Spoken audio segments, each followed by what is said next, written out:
हरीश की एक पत्नी थी जो बहुत बोलती थी और वो उसके ज्यादा बोलने से बहुत परेशान था। हरीश को पता चला कि जंगल में एक महात्मा आए हुए हैं। वह अपनी पत्नी को उनके पास लेकर जाता है और कहता है कि मुनिवर, कृपा करके आप इसे समझाइए, ये बहुत बोलती है। मेरे मना करने के बाद भी इसका दिन भर इसका मुंह चलता ही रहता है। मैं इसे कितना समझाता हूं कि कम बोला कर चुप रहना सीख, लेकिन नहीं, और हर बार इसकी वजह से लड़ ढाई होती है। महात्मा मुस्कुराए और बोले, मैं तुम्हें इस बात को एक कहानी की मदद से समझाता हूं। मेरा गुरु का एक शिष्य था जो बहुत बोलता था।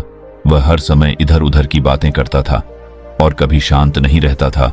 जब वह दान लेने के लिए जाता तो हर घर से एक नई कहानी लेके आता और आश्रम के दूसरे शिष्यों को सुनाता, और एक शिष्य की दूसरे से बुराई करता, चुगली करता और दूसरों के सामने अच्छा बनने का प्रयास करता और खुद के मुंह से ही खुद की तारीफ करता रहता और हमेशा खुद को गुरु के सामने सबसे बुद्धिमान और उत्तम साबित करने का प्रयास करता। वह खुद को सभी शिष्यों से अलग और श्रेष्ठ मानता था। उसका कहना था कि मैं एक अमीर घर का बालक, अगर मैं चाहता तो एक आरामदायक और सुविधाओं से भरा जीवन जी सकता, लेकिन मैं वह सब छोड़ कर यहाँ आ गया क्योंकि मुझे खोज करना, खुद को जानना है, जीवन को जानना है। एक दिन गुरु ने आश्रम के सभी शिष्यों को बुलाकर कहा, आप सभी को अगले 1 महीने के लिए कोई न कोई संकल्प लेना होगा। इससे आपकी संकल्प शक्ति मजबूत होगी और आप में आत्मशक्ति का संचार होगा। आप सभी अपने सामर्थ्य के अनुसार कोई भी संकल्प ले सकते हैं, और यदि 1 महीने से पूर्व आप में से जिसका भी संकल्प टूट जाएगा तो वह अपनी पुरानी दिनचर्या में वापस आ सकता है। सभी शिष्यों ने अपनी शक्ति के अनुसार संकल्प लिए और गुरु को अपने अपने संकल्प के बारे में बताकर वहां से चले गए। लेकिन वह शिष्य जो खुद को सबसे अलग दिखाना चाहता था, वह सीधे गुरु की कुटिया में पहुंच गया और बोला, मैं कोई छोटा मोटा संकल्प नहीं लेना चाहता, बल्कि खुद की ही जैसे एक और महान संकल्प लेना चाहता हूं। कृपया आप ही बताएं मुझे क्या संकल्प लेना चाहिए। उसकी यह बात सुनकर गुरु मुस्कुराए बोले, क्या तुम मेरे द्वारा दिए गए संकल्प को पूरा कर पाओगे? क्या तुम्हारे लिए उसे पूरा करना संभव होगा? शायद नहीं, वह तुम्हारे लिए संभव नहीं। तुम उसे पूरा नहीं कर पाओगे, इसीलिए तुम खुद ही कोई संकल्प ढूंढो। शिष्य ने कहा, नहीं गुरुदेव, आप जो भी संकल्प मुझे देंगे मैं जरूर उसे पूरा करूं। गुरु ने कहा, ठीक है, तो तुम अगले 1 महीने तक चुप रहो, मुंह से एक शब्द भी नहीं निकालोगे, यही है तुम्हारा संकल्प। शिष्य ने कहा, गुरुदेव, यह भी कोई संकल्प है? यह तो बहुत ही आसान है। आप कोई संकल्प दीजिए जो मेरी योग्यता के बराबर हो। गुरु ने कहा, पहले तो तुम इस संकल्प को तो पूरा करके दिखाओ। शिष्य ने गुरु की बात मान ली और वह उसी समय चुप हो गया और पलटकर कुटिया से बाहर चला गया। उसे चुप रहना बहुत आसान लग रहा था। उसने एक दिन तो जैसे तैसे चुप रहकर काट लिया, लेकिन दूसरे दिन से उसके मन में ना बोलने का बोझ बढ़ने लगा और तीसरे दिन उसे भारीपन महसूस होने लगा और चौथे दिन उसके अंदर एक अजीब सी बेचैनी होने लगी, क्योंकि आसपास आश्रम के सभी शिष्य एक दूसरे से बातें कर रहे थे। वह भी अपना पक्ष उनके सामने रखना चाहता था, उनकी बोलती बंद कर देना चाहता था, लेकिन उसका संकल्प उसके आ रहा था, इसीलिए वह पूरे दिन सिर्फ और आंखें बनाता। इसी तरीके से कुछ दिन और बीते और वह शिष्य बीमार पड़ गया। उसका सिर फटा जा रहा, उसका खाने पीने तक का मन नहीं था, वह सिर्फ बोलना चाहता था। वह गुरु के पास गया और उनके सामने बैठकर लिखकर उन्हें बताया, गुरुदेव, मैं बोलना चाहता हूँ, बिना बोले मुझे सांस नहीं आ रही है, मेरा दम घुटता जा रहा है, मैं अंदर ही अंदर पागल हुआ जा रहा हूँ, मैं क्या करूँ? संकल्प तो डर दूं क्या? ये पढ़कर गुरु मुस्कुराए और बोले, मैं संकल्प ढाने के लिए नहीं होते, लेकिन जो अपने संकल्प को पूरा कर लेता है वह अपनी आंतरिक शक्ति को बढ़ाता है, और जो अपनी आंतरिक शक्ति को बढ़ा लेता है वो समाज और जागृति की राह पर आगे बढ़ जाता है। संकल्प का लेना भी तुम्हारे हाथ में था और इसे तोड़ना भी तुम्हारे हाथ में है। तुम्हारे बहुत से भाई अपने संकल्प को तोड़कर अपनी पुरानी दिनचर्या पर वापस आ चुके हैं। अगर तुमसे नहीं हो पा रहा तो तुम भी संकल्प तोड़कर अपनी पुरानी दिनचर्या पर वापस जा सकते हो। लेकिन याद रहे, अगर आज तुम इस छोटे से संकल्प को नहीं संभाल पा रहे तो तुम अपनी बाकी की पूरी जिंदगी को कैसे संभाल सकोगे? बाकी फैसला पूरी तरह से तुम्हारे हाथों में है। गुरु की यह बात उस शिष्य के दिल में चोट कर गए। वो बिना कुछ बोले वहां से वापस चला गया और खुद को अपनी कुटिया में बंद कर वह केवल अपने जरूरी कामों के लिए ही कुटिया से बाहर निकलता, बाकी सारे समय कुटिया के अंदर ही बैठा रहा। 15 दिन बीत चुके थे और आश्रम के लगभग सभी शिष्यों का संकल्प अब तक टूट चुका था, लेकिन उसका संकल्प अभी भी जारी था। संकल्प लेने के बाद से अब तक उसने एक शब्द भी नहीं बोला। सारा आश्रम हैरान था कि इतना बोलने वाला इंसान चुप कैसे हो। 15 दिन बीतने के बाद वह दोबारा अपने गुरु के पास गया और लिखकर बताया है, गुरुदेव, मैं बाहर से तो चुप हूं, लेकिन मेरे भीतर बहुत सी आवाजें हैं, बहुत सी चीख पुकार और शिकायतें हैं। मैं अंदर ही अंदर बात करता रहता हूं। मेरा मन तरह तरह के प्रश्न पूछता है। मैं बाहर से जितना मोर, भीतर से उतने ही शोर शराबे से भरा। क्या इस तरह से मेरा संकल्प अभी भी है? गुरु ने कहा, हाँ, तुम्हारा संकल्प अभी भी जारी है, लेकिन जब तक लोगों की ये आवाजें तुम्हारे कानों में पड़ती रही, तुम्हारा मन बोलता रहेगा, क्योंकि इसे तो आदत है। तुम भले ही बाहर से चुप रहो, लेकिन तुम अंदर ही अंदर बोलते रहोगे। तुम्हें इन बातों से, इन आवाजों से दूर जाना चाहिए। शिष्य गुरु को प्रणाम कर वहां से चला जाता है और सुबह होते ही अपनी कुटिया छोड़ जंगल की तरफ चला जाता है। कई दिन बीत जाते, संकल्प का समय भी पूरा हो जाता है, लेकिन शिष्य लौटकर नहीं आया। आश्रम में सभी को डर था कि कहीं जंगली जानवर ने उसे खाना लिया हो। इस बीच उसे ढूंढने की बहुत कोशिश की गई, लेकिन वह कहीं नहीं मिला। गुरु भाइयों ने मान लिया था कि जंगली जानवरों ने उसे अपना शिकार बना लिया है, लेकिन गुरु को ऐसा नहीं लगता। एक दिन आश्रम का एक अन्य शिष्य गुरु के पास आया और बोला, गुरुदेव, हमारे उस अधिक बोलने वाले भाई के साथ क्या हुआ होगा? क्या जानवर ने उसे मार दिया होगा? गुरु ने कहा, हो सकता है कि जानवरों ने उसे अपना शिकार बना लिया हो, लेकिन उसके न लौटने की एक दूसरी वजह भी हो सकती है। शायद उसे वह मिल गया है जिसके लिए वह गया था। फिर शिष्य ने पूछा, गुरुदेव, क्या ज्यादा बोलना इतना हानिकारक होता है? गुरु ने बोला, कहा, इंसान के जीवन के बहुत सारे दुखों में से एक दुख यह भी है कि वह कभी चुप नहीं रह सकता, हमेशा कुछ ना कुछ बोलता ही रहता है। सिर्फ हमारे बोलने के कारण हमारे आधे से ज्यादा दुख पैदा होते हैं।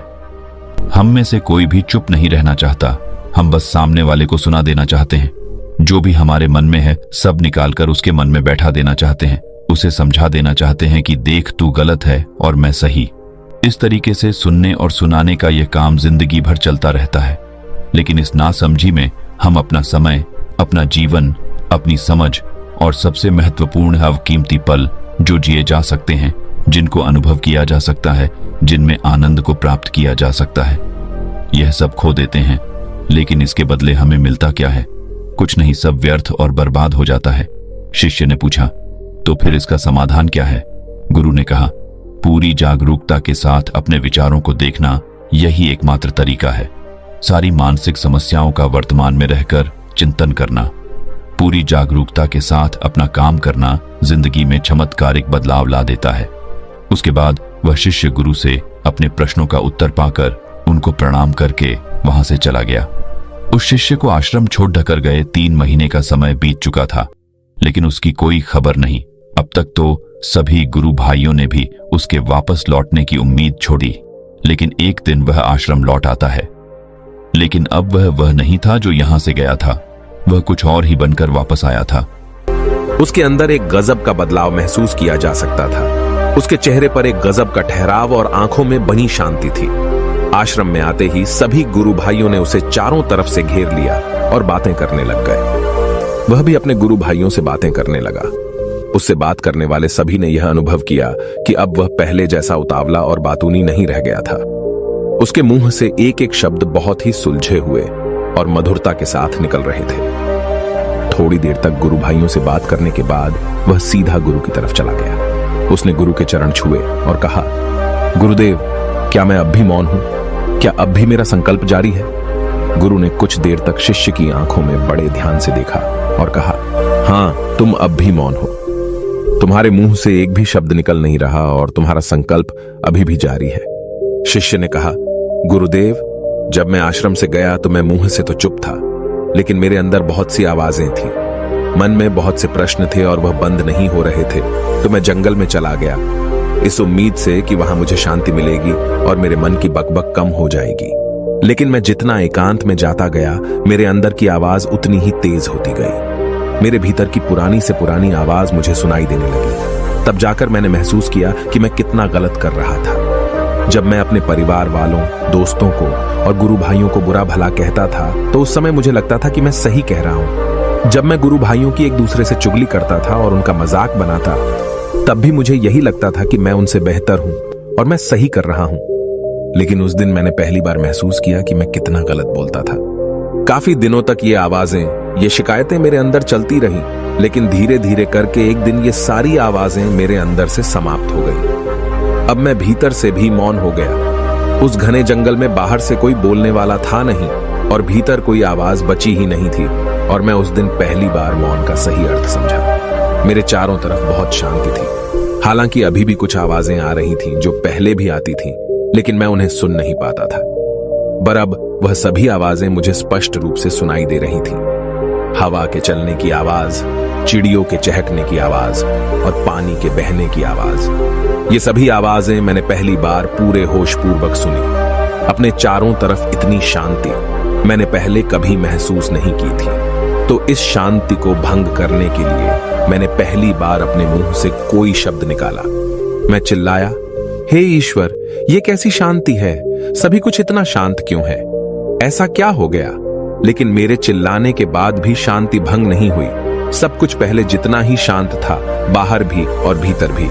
हे गुरुदेव, मैंने अपने गुरु भाइयों से बात की, मैंने आपसे बात की। मैं बोल रहा हूं, मैं चल रहा हूं, मैं सब कुछ देख रहा हूं, लेकिन मैं अपने भीतर एकदम एकांत में हूं, मौन में हूं। भीड़ में होता हूं तब भी भीतर से अकेला एकांत में होता हूं। जब मैं खुद में भी शोर करना चाहता हूं तब भी एकांत में ही होता हूं। अब सब दिखाई पड़ने लगा है, सब सुनाई पड़ने लगा है। गुरु ने कहा, जब तक हम बाहर की तरफ बोलते रहेंगे, भीतर अशांति ही रहेगी। लेकिन जिस दिन हम भीतर की तरफ मुड़ जाएंगे, तब हमारे मुंह से कुछ भी निकलेगा, हम शांत ही रहेंगे। दुनिया में जितनी भी बुराइयां हैं, ज्यादातर हमारे बोलने से ही उत्पन्न होती है, क्योंकि हम चुप रहना नहीं चाहते।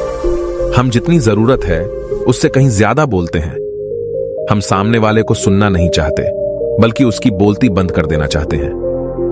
उसे समझा देना चाहते हैं कि मैं कौन हूं, मैं क्या कर सकता हूं, और यही हमारी जिंदगी का मकसद बनकर रह जाता है। हमारी सारी ऊर्जा व्यर्थ के बोलने में बर्बाद होती रहती है। ऐसे ही समाज में लोगों का जीवन दुखों से भर जाता है, जो हमेशा एक दूसरे को सुनाने में लगे रहते हैं। कभी एक दूसरे को सुनना नहीं चाहते, समझना नहीं चाहते, और चुप रहना तो उन्होंने कभी सीखा ही नहीं, क्योंकि चुप रहना उन्हें छोटा महसूस करवाता है। दुनिया की सभी लड़ाइयों का कारण हमारा बोलना ही है। इसलिए हमें सिर्फ उतना ही बोलना चाहिए जितना जरूरी हो, क्योंकि व्यर्थ का बोलना ऊर्जा को नष्ट करना है, और यह बोलना ही हमें कभी अपने भीतर की ओर लौटने नहीं देता, क्योंकि यह हमें बाहर की ओर खींचकर रखता है, और बाहर है ही क्या इस संसार के अलावा। लेकिन अगर अपने भीतर के संसार की ओर मोड़ना है तो इस मुंह को बंद ही रखना चाहिए। इसीलिए जितने भी बुद्ध हुए, आत्मज्ञानी हुए, वह सभी एकांत की ओर भागे, ताकि उन्हें ज्यादा न बोलना पड़े, ज्यादा सुनना न पड़े। वह एकांत में रहे और शांत रहे, इसीलिए आसानी से भीतर की यात्रा कर पाए। लेकिन अगर कोई चाहे तो इस संसार में रहकर भी एकांत में रह सकता है, शांत रह सकता है, लेकिन इसके लिए उन्हें अपनी ऊर्जा बचानी होगी, जिसे वह अब तक अपने व्यर्थ के शब्दों में बर्बाद कर रहे थे। दोस्तों, इस कहानी की सीख यही है कि व्यर्थ का बोलना ऊर्जा को नष्ट करना है। ज्यादा और व्यर्थ बोलना ही हमें अपने भीतर की ओर लौटने नहीं देता, क्योंकि यह हमें बाहर की ओर झुकाए रखता है, और जिन्हें भीतर की यात्रा करनी है उन्हें अपने मुंह को बंद ही रखना चाहिए। मुझे उम्मीद है कि आपको यह कहानी पसंद आई होगी और काफी कुछ सीखने को मिला होगा। कहानी के बारे में अपने विचार आप हमें नीचे कमेंट बॉक्स में कमेंट करके बता सकते हैं।